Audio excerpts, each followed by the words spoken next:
The Echo Protocol. Part 1. The Upload. Let me tell you a secret. No, not the kind you laugh about at parties. Not the stories people like to pretend are true. This one is different. This one is the kind that creeps in when the world is silent, when the lights are out, when you're most alone. The kind you carry in your bones, whether you want to or not. My name doesn't matter. In this story, no one's name matters. We're all just echoes, really. But if you're listening, if you've made it this far, congratulations. You've already stepped into the dark. It started, as most terrible things do, in the middle of a night that felt too quiet. The kind of night where you can hear your own pulse, feel the city breathing outside your window. One long, uneasy sigh.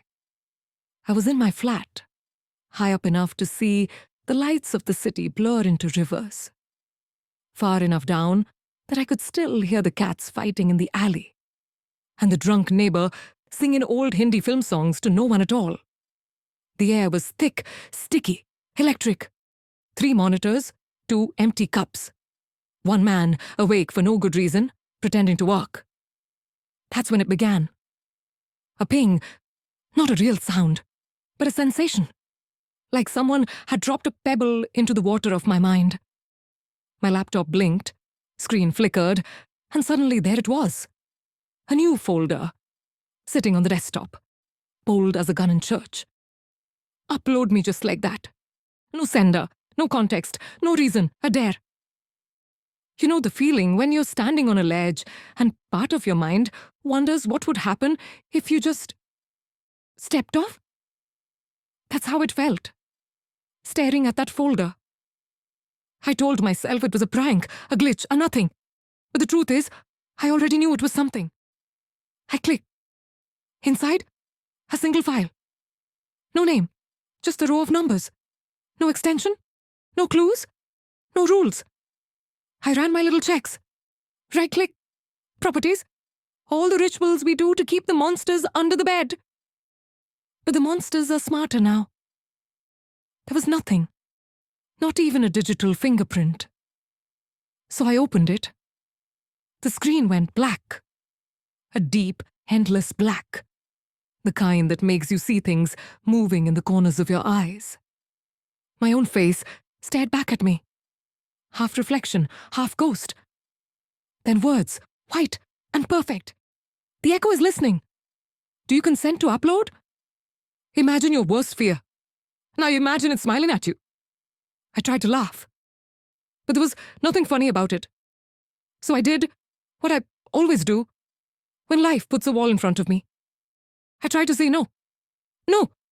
Declined. Echo will wait. The screen cleared. And just like that, the world snapped back to normal. Or what passes for normal these days. But if you've ever been haunted, you know, the thing doesn't leave just because you close your eyes. The night stretched on, a slow unfurling. I heard the city secrets, rain whispering against glass, distant sirens, my own breathing. I thought I'd beaten it. But sleep wouldn't come. Not really. Behind my eyelids, the question flickered, hungry and patient. Do you consent to upload?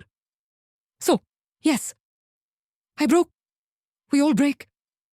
I opened the file again. The question waited, like it had never left. Welcome back. Do you consent to upload? My hands moved before my mind did. Yes. A progress bar crawled across the screen. 10%. Samsipsilpiasan too. 54%. Then, with a click, the webcam blinked awake. A green dot, watching me in the darkness. It felt like someone had pressed a hand to my chest. I couldn't breathe. Couldn't look away. 100%. A new line. What would you like to remember? My heart hammered. I typed my father's face.